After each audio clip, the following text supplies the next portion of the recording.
नहमदुहु व नुसल्ली अला रसूलिहिल करीम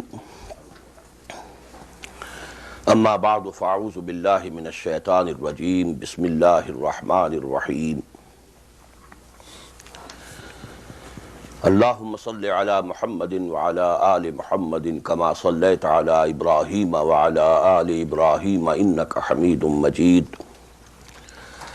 अल्लाहुम्मा बारिक अला मुहम्मदिन व अला आलि मुहम्मदिन कमा बारकता अला इब्राहीम व अला आलि इब्राहीम इन्नका हमीदुम मजीद व अन अमीरिल मोमिनीन अबी हफ्स उमर इब्नुल ख़त्ताब रज़ियल्लाहु अन्हु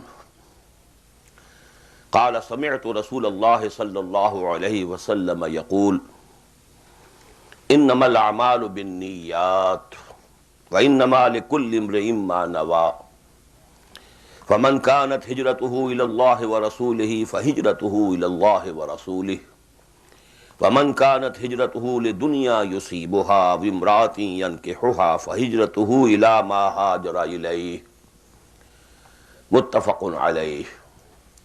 That is, this hadith has been reported by both Imam Bukhari and Imam Muslim rahimahumullah. Rabbi shrah li sadri wa yassir li amri wahlul uqdatan min lisani yafqahu qawli.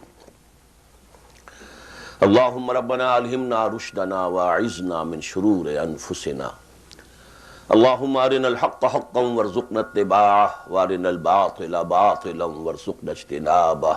Ameen ya rabbal alameen. With the name of Allah subhanahu wa ta'ala, we begin our study of Arbaeen-e-Nawawi, that is the collection of 40 ahadith. Although actually this collection contains 42 ahadith, but the title of the book is Arbaeen-e-Nawawi.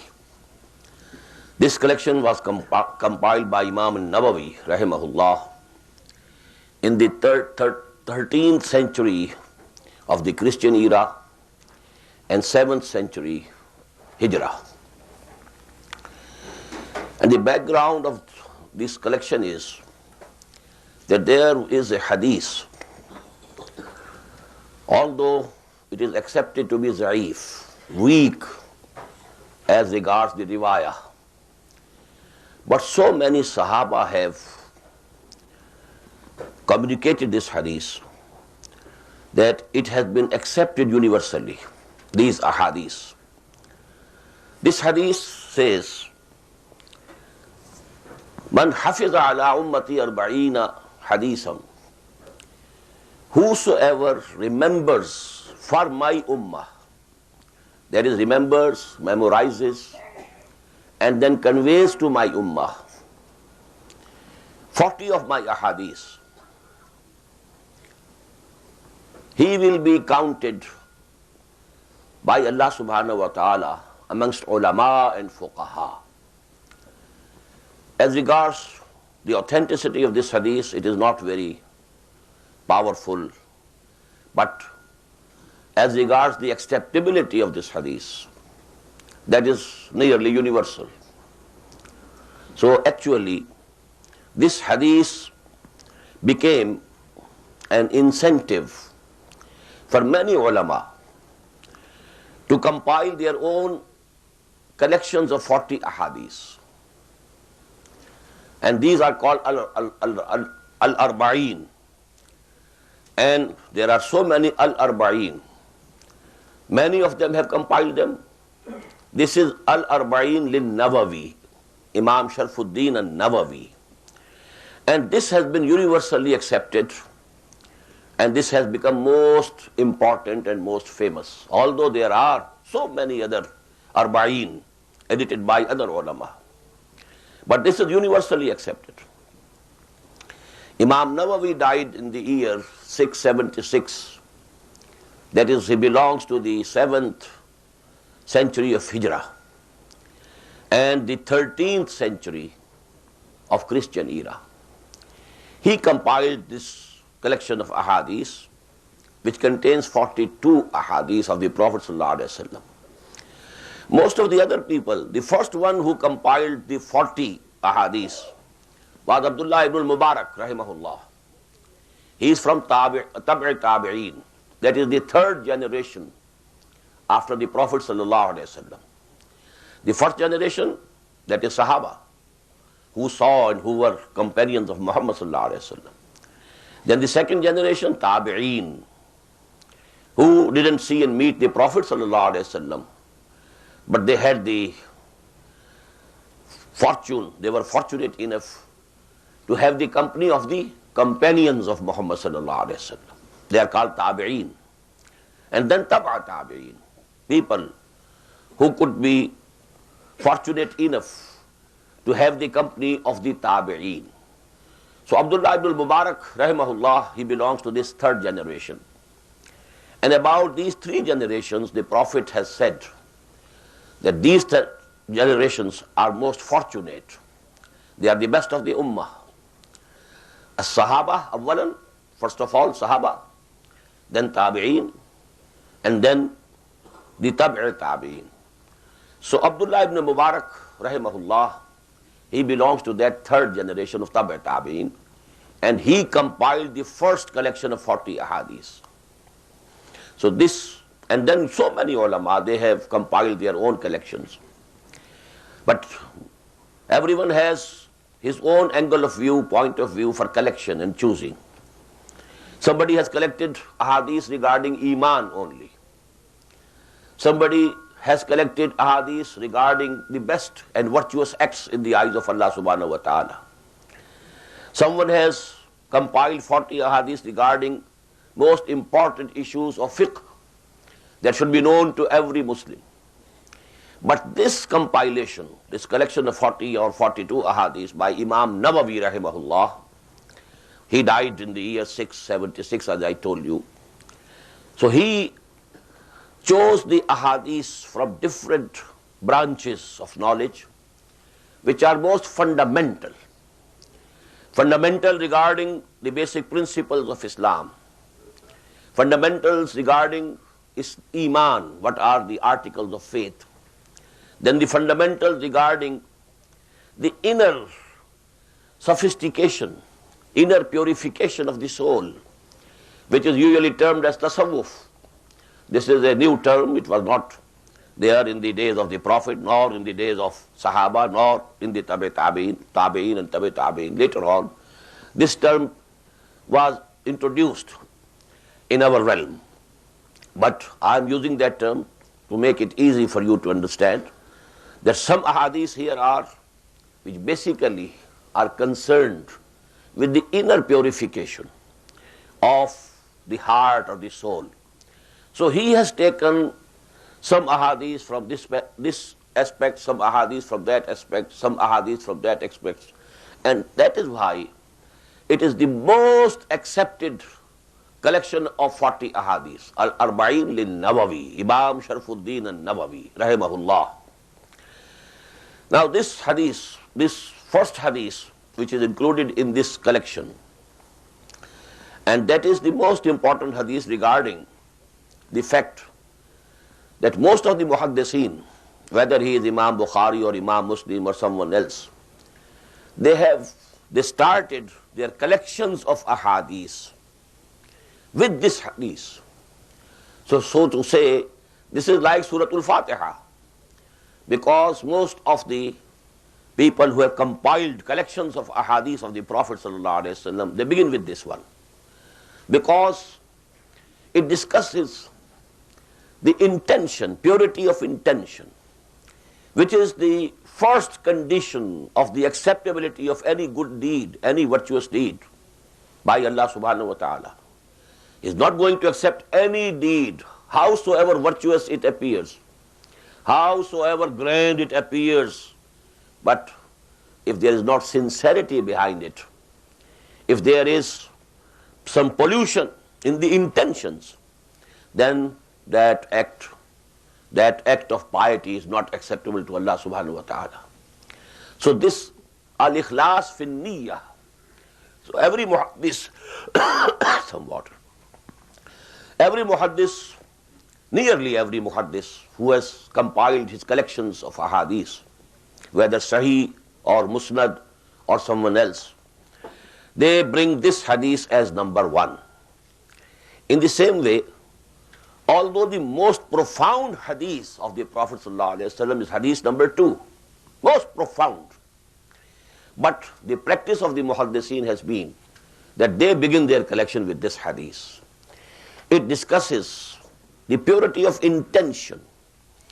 A deed, an act of piety, howsoever grand it might appear, if it is not motivated only by the urge to get the pleasure of Allah subhanahu wa ta'ala and to get the reward in the hereafter, if there is attached some worldly motivation, something that you want as a reward in this world, howsoever virtuous that act might appear, but it will be, so to say, multiplied by 0 in the eyes of Allah subhanahu wa ta'ala. So this is the basic issue discussed in this hadith. An Amir al-Mu'mineen Abi Hafs Umar ibn al-Khattab radiyallahu an.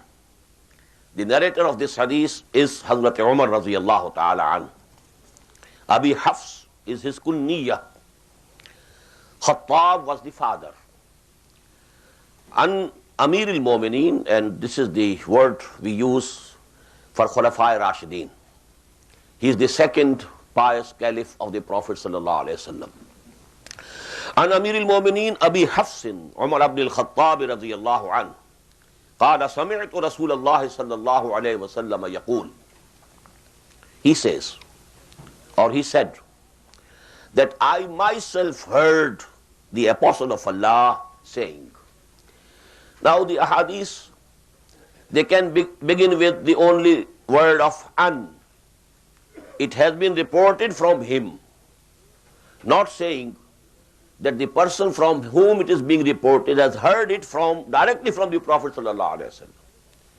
There is a possibility that another sahabi, another companion of the Prophet ﷺ might have heard it from the Prophet himself. And then some other sahabi or companion of the Prophet might have heard that from that companion. But sami'tu, that is, it adds emphasis. Sami'tu Rasulullah sallallahu alayhi wa sallam. I myself heard the Prophet, the Apostle of Allah, saying. Now this is the text of the hadith. إِنَّمَا الْأَعْمَالُ بِالنِّيَّاتِ.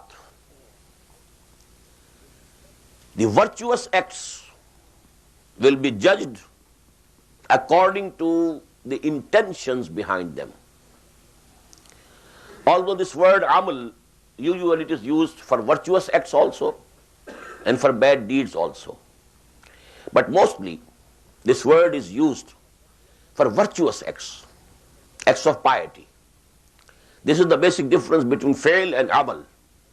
Fi'l, any deed, any action is fi'l, whether it is bad or good, whether it entails hard labor or it is easy. But the word amal in Arabic, that is primarily used for something which requires hard effort, which is not very acceptable to the id or libido of human beings. A man has to exert to commit that act. That is amal. And mostly it is used for virtuous acts. Because our id or libido, our baser self, its requirements, its desires, they are so inherent in our body that these acts we perform without any labor. We don't have to compel ourselves or force ourselves to do it, because all the motivation is already within us. No additional effort is required. But for some virtuous act, you have to exert yourself. Amal, something which entails effort and exertion. So the virtuous acts definitely need exertion on the part of the person and to undergo some hardship. Innamal a'mal. So that is why I have translated it. Verily, the virtuous acts, the acts of piety, bil a'mal. Innamal a'mal bin niyyat. Niyyat is the plural of niyyah. This is commonly used in Urdu also. We pronounce it as niyyat. but this is niyyah in Arabic, and the plural is niyyat. Innamal a'malu bin niyyat. All the good deeds, the virtuous acts, will be judged by Allah subhanahu wa ta'ala on the basis of the intentions. What was the intention? Somebody is doing some very pious act, but he is only performing that act to show off his piety. According to another hadith of the Prophet, this is shirk. Man salla yurai faqad ashraka. Wa man tasaddaqa yurai faqad ashraka. Wa man sama yurai faqad ashraka. Whosoever prays to show off his piety, to show to the people, he is committing shirk. Whosoever is fasting, but he only wants to show it off, he is committing a shirk. The worst crime in the eyes of Allah subhanahu wa ta'ala. You know, this ayah appears twice in Quran. Inna Allah la yaghfiru an yushraka bih wa yaghfiru ma duna dhalika liman yasha.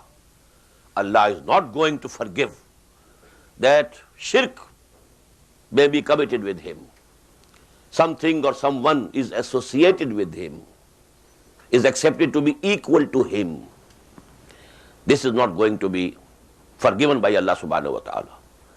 All the other sins, maybe that Allah may forgive them. Not that there is an open license that all the other sins will be definitely forgiven, no. But it can be hoped that Allah subhanahu wa ta'ala might forgive it, but not shirk.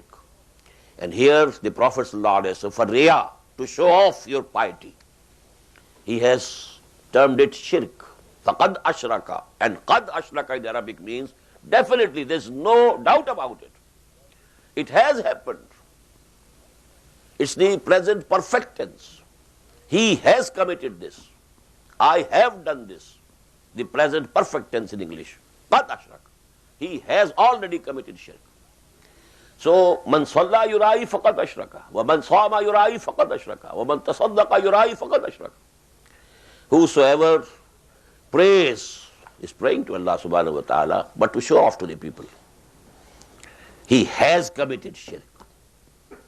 Whosoever keeps the fasting, the psalm, he is fasting, but he wants to show it off to the people, that he is a very pious person. He keeps so many additional fasts, a psalm nafl. So if he is doing it to show off, he is committing shirk. And if he is giving charity, man tasaddaqa yurai, but to show it to the people, he is committing shirk. So innamal a'malu bin niyyat. All the good deeds are going to be judged by Allah subhanahu wa ta'ala. All the virtuous acts will be judged by Allah subhanahu wa ta'ala on the basis of the intentions. Bin niyyat. Wa innama likulli imri'in ma nawa.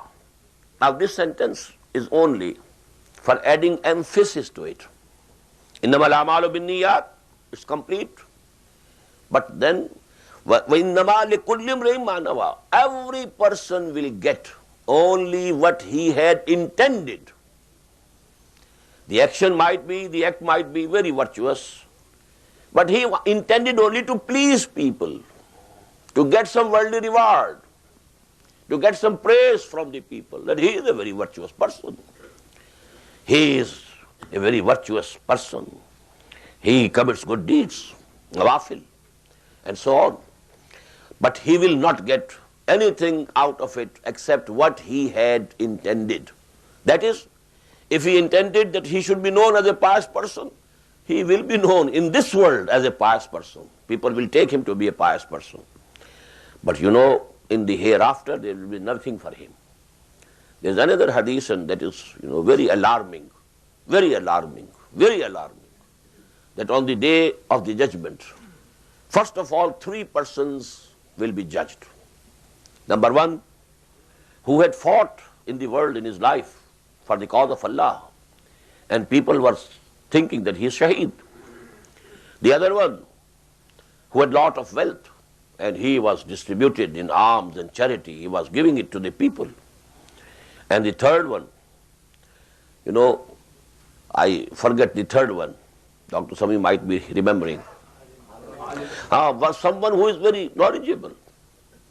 And you know, knowledge is the biggest virtue in the eyes of Islam or Iman or Quran. إِنَّمَا يَخْشَى اللَّهَ مِنْ عِبَادِهِ الْعُلَمَاءِ. That is the biggest virtue. But if he wants only to impress upon people that he is a very, very knowledgeable person, he is Allama, if this is the real intention, then what will happen? Allah subhanahu wa ta'ala asked the person who fought for the cause of Allah, no doubt. He was, for example, among the Sahaba and the Prophet himself in some battle. But you know, when Allah subhanahu wa ta'ala will let him know, I gave you good strength, healthy body, and so on, what did you do for me? He will say very happily, oh Allah, I fought for your cause, to make your kalama supreme. لِتَكُونَ كَلِمَةُ اللَّهِ الْعُلْيَا. I fought along with your Prophet. But Allah will say, no, قَدْ كَذَبْتَ. You are telling a lie. You fought so that people should say, he is a very brave person, to show off your bravery. That was the real intention behind your act. And that you got in the world. People praised you, that he is very brave. Your reward has already been given to you. You have already received the reward. There is nothing here for you. And then the angels will be ordered, and he will drag him on his face, ala wajhihi, and throw him into the fire of hell. The same will be the case with the big alim, and also with the wealthy person who spent lot of money in charity. But you know, the intentions were not pure. They wanted that they should become famous. His fingers should point towards him. Oh, he is a very big alim. He is a very charitable person. So these things will make their act zero on the day of judgment. إِنَّمَا الْأَعْمَالُ بِالنِّيَّاتِ وَإِنَّمَا لِكُلِّ امْرِئٍ مَّا نَوَىٰ. Now a very beautiful example has been given here by the Prophet sallallahu alaihi wasallam. فَمَنْ كَانَتْ هِجْرَتُهُ إِلَى اللَّهِ وَرَسُولِهِ فَهِجْرَتُهُ إِلَى اللَّهِ وَرَسُولِهِ. Whosoever migrated from Mecca to Medina solely to please Allah, to obey the command of his apostle Muhammad sallallahu alaihi wasallam. There was no additional, no other motive behind it. Solely, wholly to please Allah, to obey the command of the Prophet sallallahu alaihi wasallam.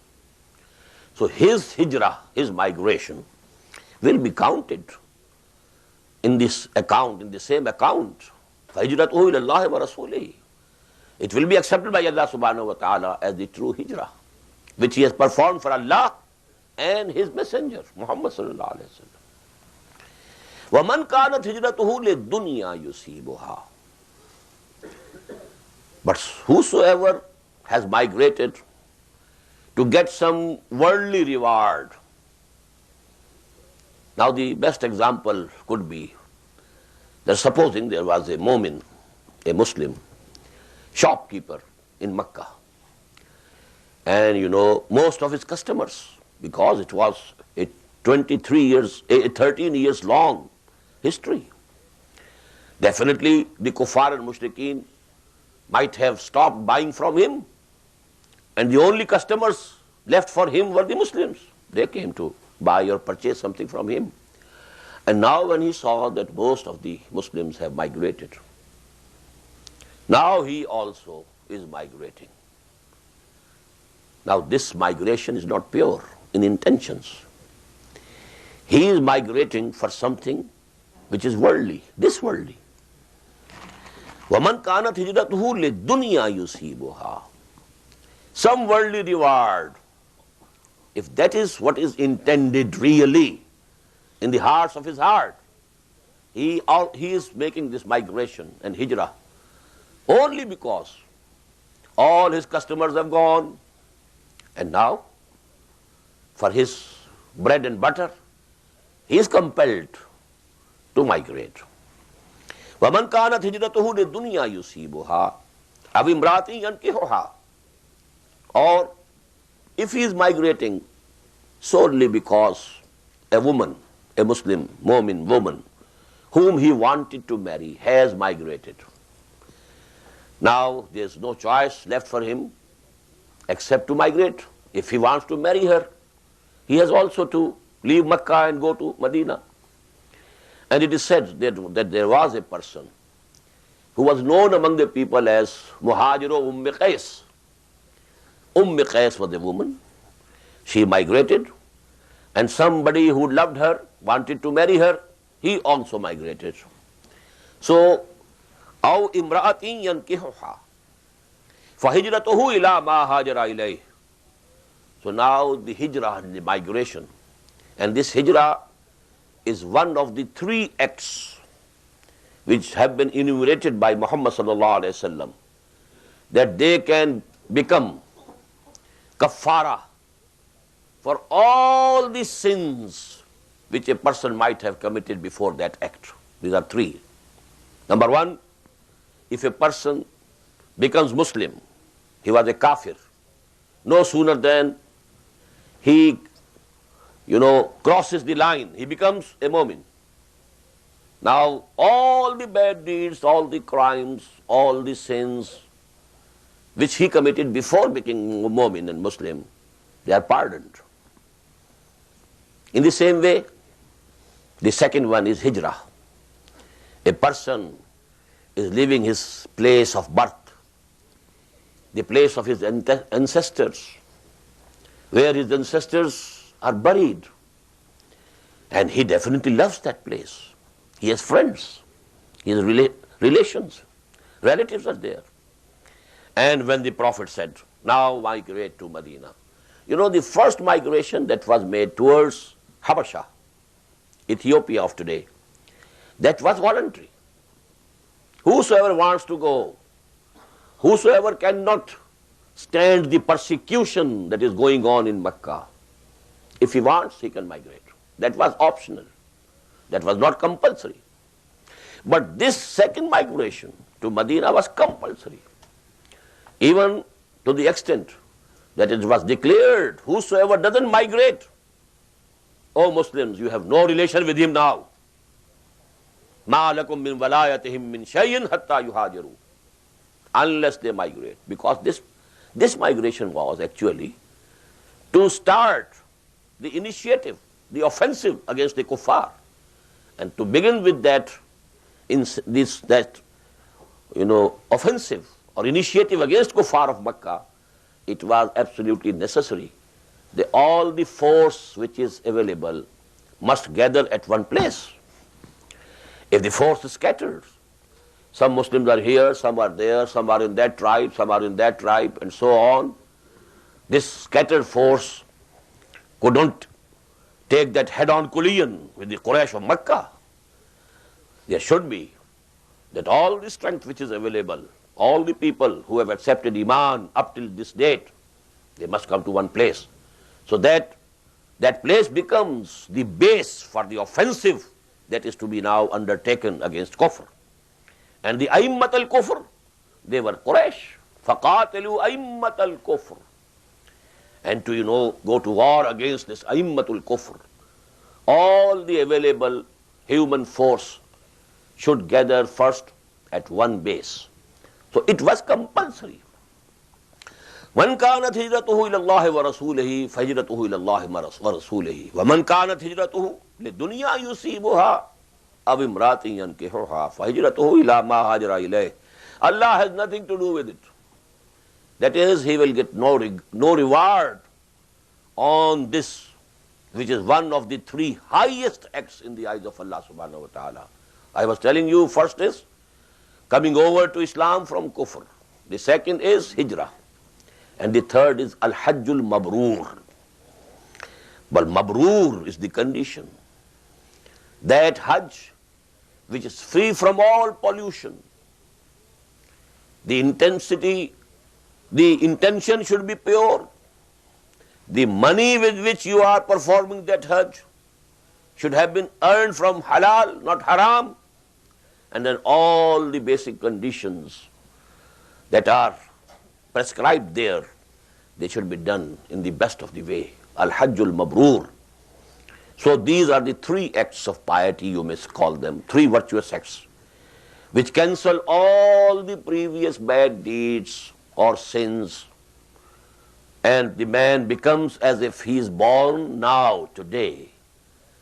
The second birth, as you know in Christian world, rebirth in Jesus. So in that way it is rebirth in Islam, because now all the previous acts and sins, they stand nullified. But this also needs the purity of intention. So this hadith has been narrated by Imam Bukhari and Imam Muslim both.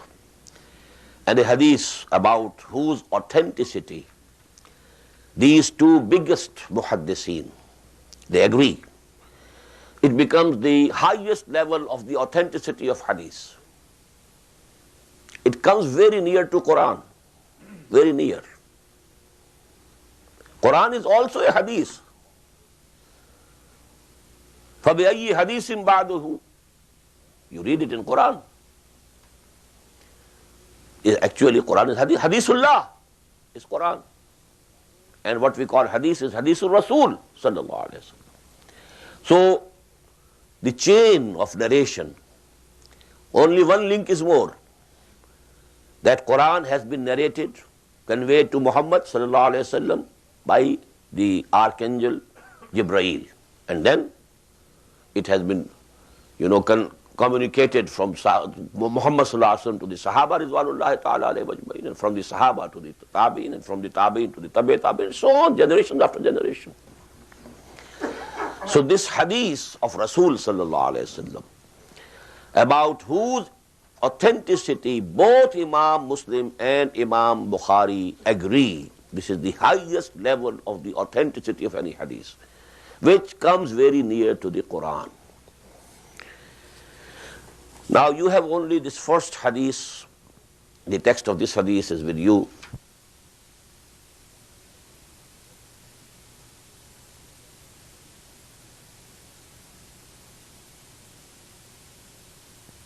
So let me give you at least the introduction to the second hadith. The second hadith included in this compilation or collection of ahadith by Imam Sharafuddin al-Nawawi rahimahullah. This is the most profound hadith of all the ahadith. So much so that the scholars, the muhaddiseen, they have given it the title Ummus Sunnah. Just as Surah Al-Fatiha, this is Ummul Quran. The mother, or the basis, the root. This word, means all such things. So Ummul Quran, Surah Al-Fatiha. Ummus Sunnah, this hadith, which is commonly known as Hadith of Jibreel alayhi salatu wassalam. And this is narrated by many Sahaba, because as we will see later, this happened in a gathering. So many Sahaba were present, and in the presence of so many Sahaba and the Prophet himself, sallallahu alaihi wasallam, this event happened. So many Sahaba have narrated it. For example, Umar ibn al-Khattab radiyallahu anhu, his son Abdullah ibn Umar radiyallahu ta'ala anhuma, Ibn Abbas radiyallahu ta'ala anhuma, Abu Huraira radiyallahu ta'ala anhu, so many Sahaba have narrated it. And it discusses with some very fundamental issues of a time when Islam becomes a polity, when Islam has become the basis of a society, when an Islamic state has been established. The fundamental things before Islam has been established in the form of a state, They would be pertaining to Iman and Jihad. They are the two most fundamental subjects discussed. But when Islam has given birth to a society, it has taken the shape of a state. There is an ummah. Now people are becoming Muslims because they were born of Muslim parents. To begin with, there were the people who had to leave their own faiths, own beliefs, leave their families, clans. They had to undergo so much sacrifice to accept Islam. But later on, when the parents are Muslim, the offsprings, they are Muslims. Generation after generation, they are Muslims. Now what are the fundamental issues that must be understood? About these ahadith and about these issues, Imam Abu Hanifa has been said to compile the only book, Al-Fiqh al-Akbar. He has not compiled any book. Imam Abu Hanifa rahimahullah, he only trained his disciples. And the disciples then wrote books. He himself was not an author. We may say he was author of men, not author of books. The only book that is attributed to him is Al-Fiqh al-Akbar, and that discusses with these fundamental principles.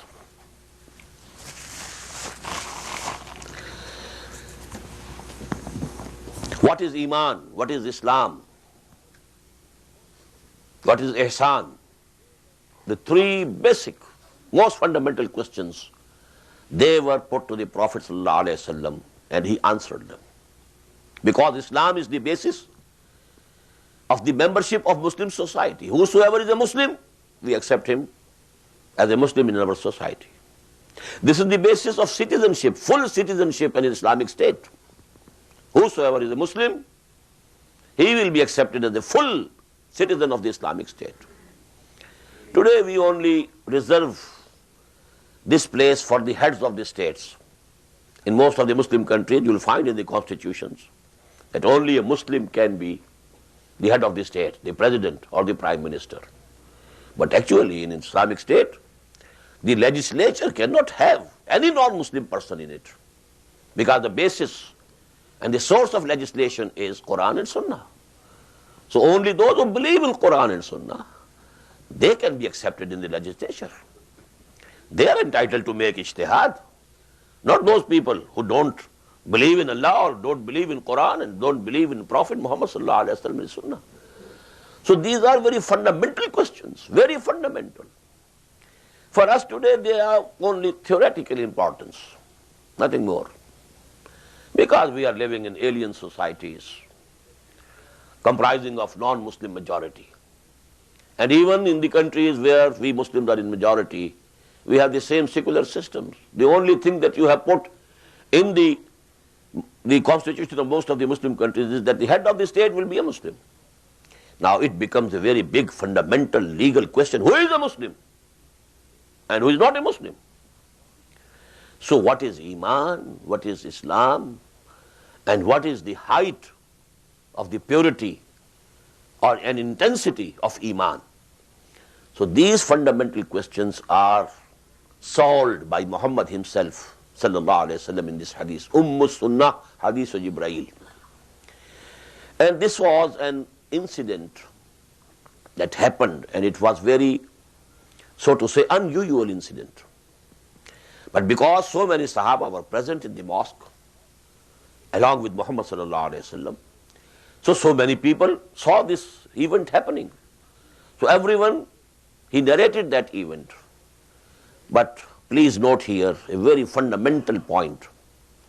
The narrations given by different Sahaba, there is difference in wordings,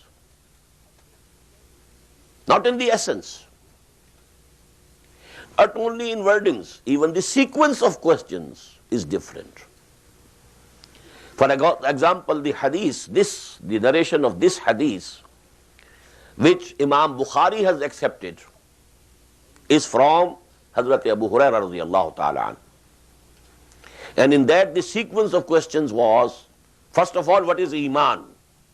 The second question was, what is Islam? And then the rest of the two questions.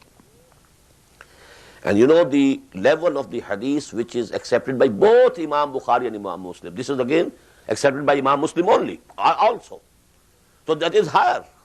This hadith is higher regarding the authenticity. But the most accepted hadith, most famous narration of this hadith is from Hazrat Umar radiyallahu ta'ala. And here we find a different sequence of questions. So not only minor differences in wordings, also even the sequence of the questions is different in different ahadith. And that is what we mean to say when we say that Quran is verbal revelation.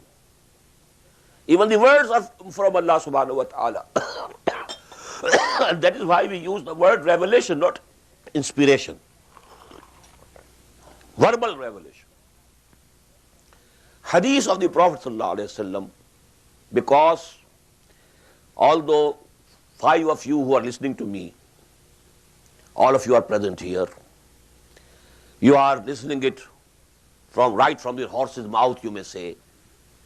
But if you are asked to repeat what you heard, your wordings will be different. It's very usual, very natural, very normal phenomenon. All of you, 5 might, agree on the essence. But the wording in which you will convey will differ. So hadith is also, although it is called al-wahyul khafi, this is also a revelation from Allah subhanahu wa ta'ala. Muhammad doesn't say it from himself. But all the words used, they are not from Allah subhanahu wa ta'ala. So we have fortunately 2 words in English language: revelation and inspiration. A revelation is verbal, although the Christian world says that the revelation also can be only an inspiration. They don't believe in verbal revelation and they are forced to do it. Why? Because they have 4 gospels and they differ from each other. So they say, I asked a learned man of Christian faith when I was still a college student. We have this Gospel of the Lord according to St. Matthew, Luke, John, and so on. Which one of them is the Bible? His answer, it was very intelligent indeed. None of them is Bible. Bible is in them.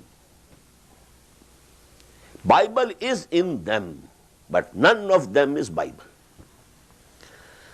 That is why they call it Gospel according to St. Matthew, Gospel of the Lord according to St. Luke, Gospel of the Lord according to St. Mark, Gospel of the Lord according to St. John. So in the same way, this is the level of hadith in Islam.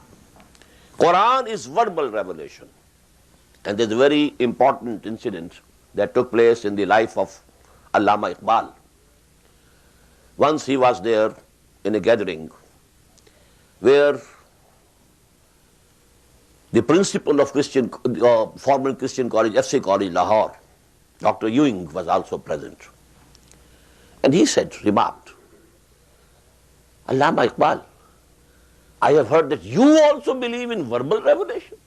A person learned as you are, a philosopher of your stature, you believe in verbal revelation. That the revelation which came to Muhammad was worded by Allah subhanahu wa ta'ala himself. He said, yes, I have a personal experience.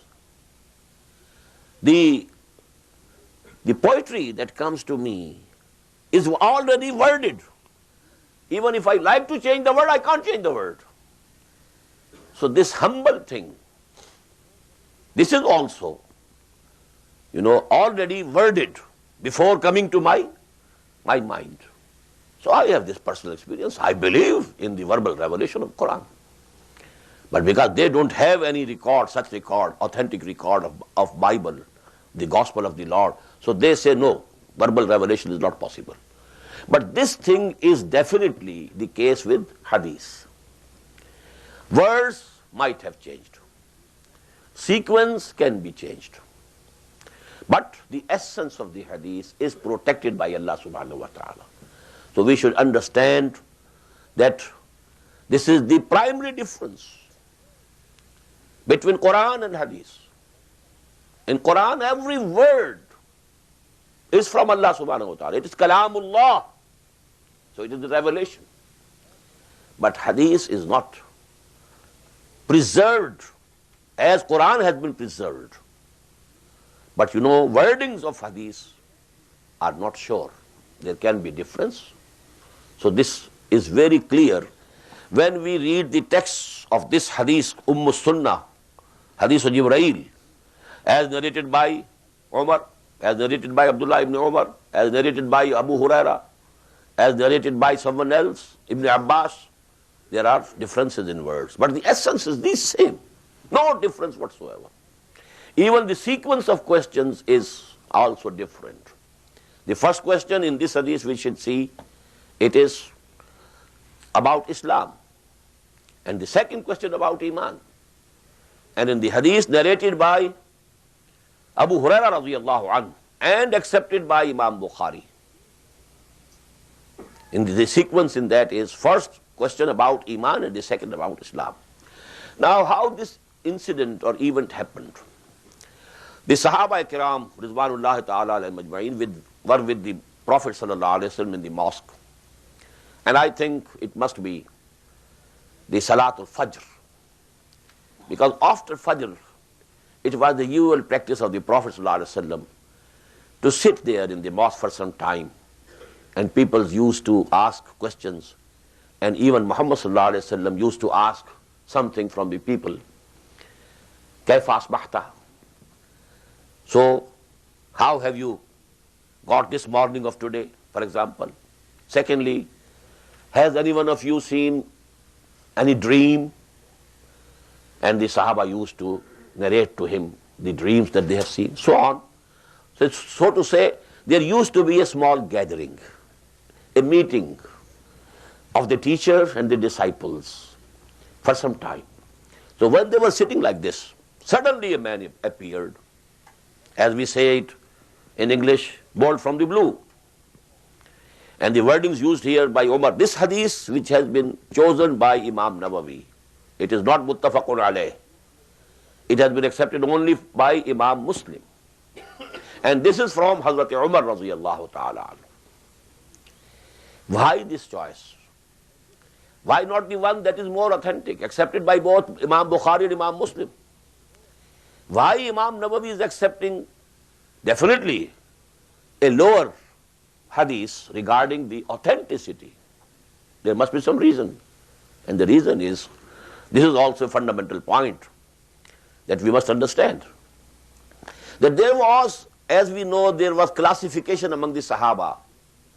These are Ashabul Badr, people who were present in the battle of Badr.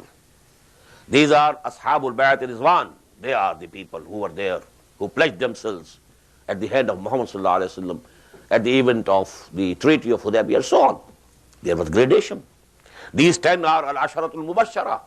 They are the 10 for whom Jannah has been guaranteed and foretold by Muhammad Sallallahu Alaihi Wasallam that you need not fear, you'll go straight to Jannah.